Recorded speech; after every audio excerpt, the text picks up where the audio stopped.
на Канал 8, добро дојдовте. Живиот свет во реката Брегалница постепено почнува да се враќа по изградбата и функционирањето на пречистителната станица за отпадни води кај Мојанци. Од Македонското еколошко друштво потврдија дека е забележено присуство на оделни загрозени животински видови, што биле пред исчезнување. Обновување на одредени животински и растителни видови во средниот тек на реката Брегалница регистрира Македонското еколошко друштво по едногодишното работење на пречистителната станица за отпадни води кај Кочани. Експертските анализи што екологистите редовно ги прават во изминатите 8 години за прв пат ова лето покажале големо подобрување кај живиот свет и во самото корито, но и во неговата околина. Мерењата што екологистите од Македонското еколошко друштво ги спровеле на 7 километри низводно од пречистителната станица потврдуваат зголемено присуство на популација од животински и растителни видови што се чувствителни на загадување, а на кои им се заканувало исчезнување. За прв пат оваа година на мониторинг точката кај Кучичино е забележано присуство на значајни видови вилински кончиња кои што не беа регистрирани во овој дел од реката или се сретнуваат многу повисоко над браната Калиманци или пак во долниот тек на река Брегалница пред влив во Вардар, што укажува дека состојбата со животната средина е многу подобрена. Исто така забележани се јата од млади риби кои што не беа забележени во минатите години заради враќање веќе и на акватичната вегетација кои што всушност представуваат и мали мини живеалишта, микроживеалишта за мрестење и за опстанок на овие видови на риби, и тоа значајни видови на риби, како штипалката, вардарската штипалка или пак црната мрена, кои што всушност и бараат такви специфични хабитати за мрестење во долгошречното корито. Сето ова нас не наведе на тоа дека всушност има подобрување со квалитетот на водата и со хабитатите кои што се сретнуваат токму во овој дел од реката, што резултира најверојатно и со самата функција на пречистителната станица во Кочани, која што функционира веќе една година и која што веројатно си ја врши својата функција за намалување на ефектите од загадените води во сливот на река Брегалница. Според Китанова, враќањето на живиот свет во Брегалница нема само локално, туку и пошироко европско значење за еколошката заштита и за подобрувањето на статусот на животната средина. Пречистителната станица за отпадни води кај кочанското село Мојанци почна со работа минатото лето. Беше изградена со донација од 23 милиони швајцарски франци, што ги обезбеди владата на Швајцарија како нејзина најголема финансиска поддршка во областа на екологијата кај нас. Дури по четвртиот јавен повик е избрана фирма што ќе ги реализира градежните работи за изградба на забавно-рекреативен парк во основното училиште Малина Попиванова. Проектот го избраа граѓаните во рамки на форумот на заедниците што се одржа минатата година, а за што беше добиен грант од 50.000 швајцарски франци, пошто општината дополнително обезбеди уште 1 милион денари. Конечно ќе може да се реализира реконструкцијата на еден од најголемите школски дворови во Кочани во основното училиште Малина Попиванова. Просторот со површина од 10.000 метри квадратни, кои сега има 2 спортски игралишта, ќе добие нови содржини. Планирано е да се изгради детско игралиште, разговорница за настава во природа, амфитеатрално прилагоден терен, патеки, спортско игралиште, забавно-рекреативен простор и игралишта за учениците со посебни образовни потреби. Целта е да се подобрат условите за социјализација и инклузија на учениците, но и на жителите од мултиетничка, мултикултурна и различна социјална средина. Тендерската постапка за избор на изведувач за реконструкција на училишниот двор во Малина Попиванова е во завршна фаза.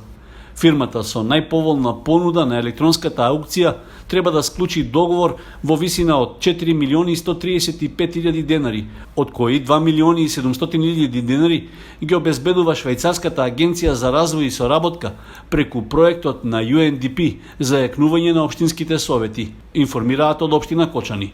Изборот на изведувач за реконструкција на дворот на основното училиште Малина Попиванова доаѓа по 3 претходни неуспешни тендерски обиди. Поради тоа, Советот на општина Кочани го измени планот за јавни набавки за општинско кофинансирање на проектот во висина од 1 милион денари, за колку што се зголеми проценетата вредност. По истекот на рокот за жалба и доставување гаранции, избраниот изведувач ќе треба да го потпише договорот и да почне рокот за изведба. Проектот изградба на спортско-рекреативен центар во дворот на основното училиште Малина Попиванова беше избран како приоритетен на форумот во заедницата што се реализираше минатата година во Кочани. За имплементација на овој проект е потпишан договор помеѓу UNDP и општина Кочани. Општина Виница во последните 2,5 години значително вложува во изградба на улици во селата, како и поставување канализациони мрежи и други активности за подобрување на инфраструктурата. Деновиве се работи на изградба на улица во село Лаки, Виничко, во должина од 600 метри. Во тек е изградбата на улица во село Лаки во должина од 600 метри, со што се поврзува горно со долно мало во селото. За оваа улица е предвидено пробивање, ископ, тампонирање и асфалтирање. Вредноста на оваа инвестиција е 3.990.220 денари, од кои 2 милиони денари се обезбедени од Бирото за регионален развој, а останатите од буџетот на општина Виница. Инаку, општината Виница во последните неколку години значително работи на подобрување на инфраструктурата и изградба на канализации во селата. Ланската година, со цел подобрување и олеснување на интерната комуникација и сообраќајна поврзаност меѓу жителите на село Лаки, општина Виница на нивно барање работеше на реконструкција на постоечки мост во горниот дел од селото, но и на изградба на нов мост кој овозможи брз и непречен пристап до селската црква. Понатаму се работеше и на санација и реконструкција на мостови и во селата Пеклани и Истибања. За селото Лески пак, каде што значително се работеше во последните 2,5 години, е реконструиран и проширен патот од Виница до селото. Асфалтирана е улица во Сокак Мало, направена и пуштена е училница за ран детски развој, направена е канализациона мрежа на 2 улици, нов слој асфалт во центарот на селото Лески во должина од 400 метри. Во текот на следната недела ќе биде пуштен и проектот за поврзување на водоводната мрежа на село Лески со Виничкиот водовод. Проект вреден повеќе од 250.000 евра, информираат од општина Виница.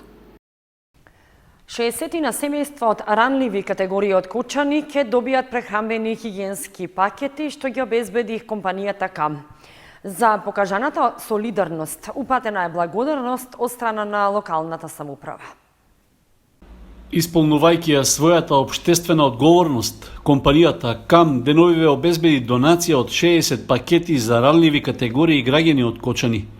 Градоначалникот Никол Чуелиев остварил средба со Сузана Коцев, регионална раководителка на КАМ маркетот.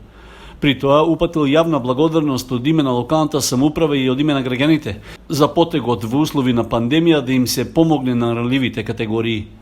При тоа Илиев истакнал дека со таквиот начин се дава убав пример за општествена одговорност што треба да се следи и да им се помага на луѓето на кои им е неопходна помош.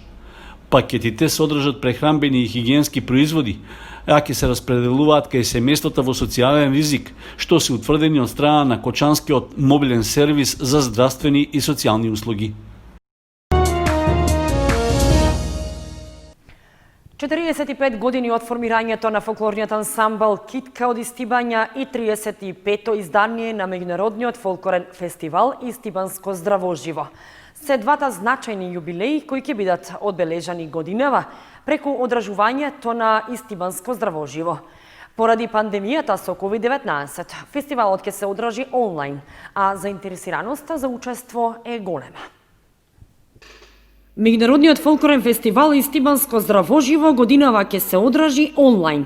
Така одлучи раководниот кадар на фолклорниот ансамбл Китка на чело со претседателот Стојко Митковски, кој е организатор и директор на фестивалот. Поради пандемијата со COVID-19, Истибанско здравоживо ќе се одржи онлайн, така што Стојковски ги информираше ансамблите од Македонија и голем број земји од светот дека треба да испратат неколку минутно видео со настап. Фестивалот ќе се одржи од 11 до 17 септември онлайн, а има голема заинтересираност за учество, вели раководителот Митковски, кој истакна дека ова издание е посебно, бидејќи е јубилејно и се одбележуваат два значајни јубилеи. Годинава одбележуваме два значајни јубилеи, 45 години од формирањето на фолклорен ансамбл Китка од Истивања и 35-то издание на ЦИОВ Меѓународниот фолклорен фестивал Истиванско здравоживо 2020. И за двата јубилеи беа планирани низа активности за достоинствено одбележување. Сепак, во услови на пандемијата COVID-19, активностите ќе ги насочиме согласно насоките и условите во ваквата ситуација. За двата јубилеја ќе имаме пригодни изложби, потоа аудио и видео издание со точки од ансамблот Китка, брошура, проспект за двата јубилеја. За време на фестивалските денови од 11 до 17 септември ќе имаме онлайн настапи на ансамбли од Македонија и светот. Интересот за учество е навистина голем, така да ни пристигнуваат материјали од врвни ансамбли од целиот свет. Ќе направиме селекција и македонската и светската јавност ќе го гледаат јубилејното издание од 35-тиот ЦИОВ Меѓународен фолклорен фестивал Истиванско здравоживо 2020.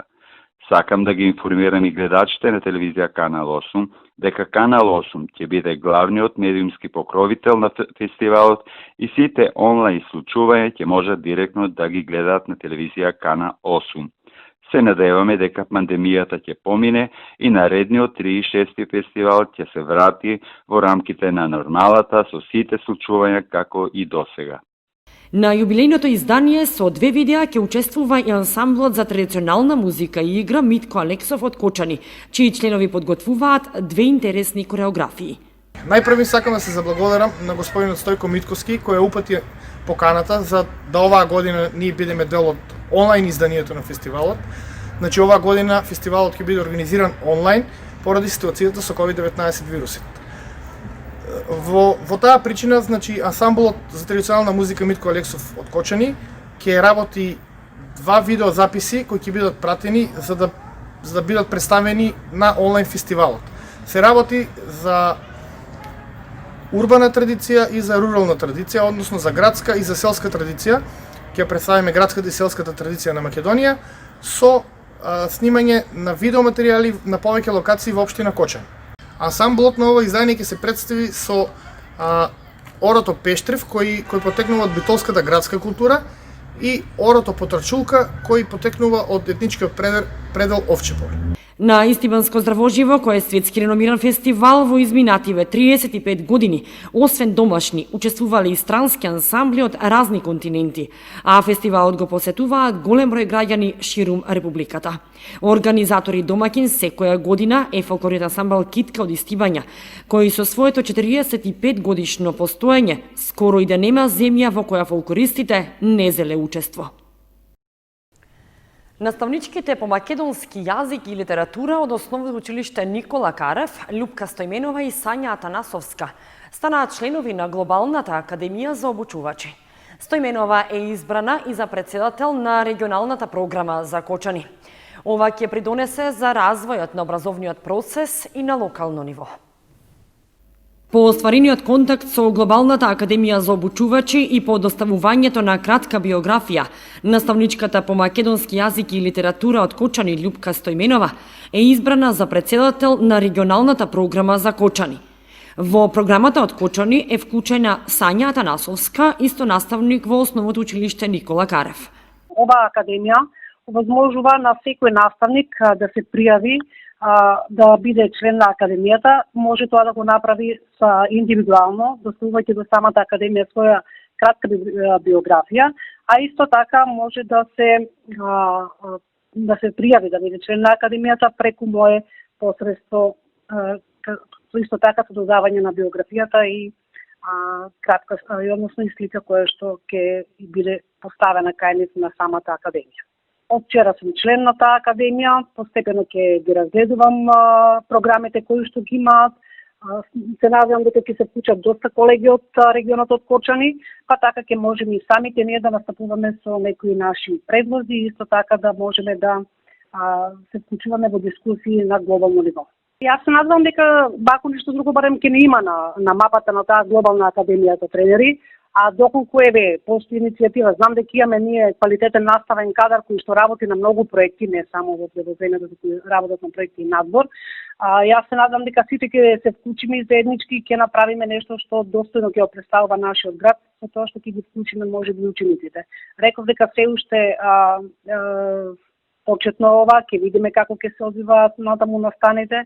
Јас искрено се надевам дека ќе бидеме многу активни, вклучувајќи се повеќе наставници, а со тоа вклучувајќи ги повеќе ученици. Глобалната академија за тренери е основана од едукатори за да се улесни работата на луѓе од разни професии и од различни области. Првенствено ГТА е здружение од наставници, обучувачи и предавачи. Во неа членуваат професори, ректори, представници од министерства.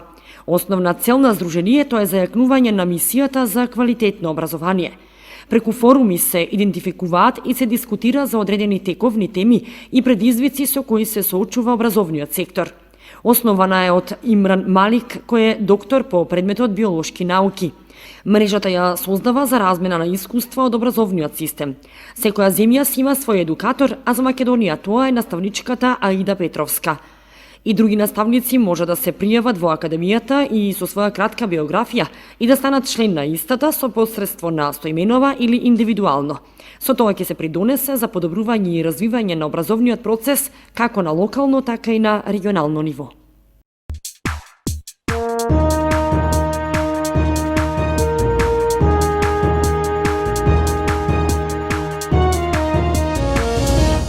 И за крај информацијата од спортот. Викендов почнува правенството во втората фудбалска лига Исток. Второлигашите Осогово и Слога 1934 на стартот ќе гостуваат во Гевгелија и во Росоман. Исто така, продолжува и правенството во првата фудбалска лига за жени, а екипата на Кочани ќе патува во Прилеп на надпревар против Деспина. Од оваа сабота почнуваат првенствените надпревари во овогодишната сезона на втората фудбалска лига Исток. Иако во специфична ситуација поради корона кризата, подготовките на екипите поминаа според планот, а се направија и известни кадровски засилувања, па сега останува да се види резултатот од целата таа работа. Годинава во лигата ќе се надпреваруваат 10 екипи, а според звучноста на имињата на второлигашите во истоимениот регион, може да се оцени од и конкуренцијата воопшто не е слаба и може да се очекуваат интересни меѓусебни дуели. Двата второлигаша од Кочани и Виница, Осогово и Слога 1934 во првото коло од есенскиот дел ќе гостуваат. Кочанските фудбалери во Гевгелија ќе се сретнат со стариот и добро познат за нив ривал Кожув, кој минатото првенство заврши во средината на табелата. Виничките фудбалери пак ќе патуваат во Кавадаречки Росоман на средба со истоимената екипа. Со оглед на досегашниот рейтинг на екипите и постигнувањата во минатогодишните првенства, може да се заклучи дека Слога ќе има нешто полесна задача за да забележи поволен резултат. Сите надпревари од првото второлигашко коло в сабота почнуваат во 17 часот. Викендов со одигрување на второто коло продолжува и првенството во првата фудбалска лига во женска конкуренција. По минатонеделниот катастрофален пораз на домашен терен, екипата на Кочани ќе патува во Прилеп на надпревар со тимот на Деспина. Со оглед на прикажаната игра на стартот од сезоната, подмладениот состав на нашиот прволигаш ќе има сериозно тешка задача против прилепчанки, па дури и минимален пораз би можело да се смета за некаков успех. Средбата против Деспина, ЖФК Кочани ја игра в недела во 17 часот.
Почитувани со прогнозата за времето ги завршуваме и овие вести на Канал 8. Ви посекуваме пријатен викенд.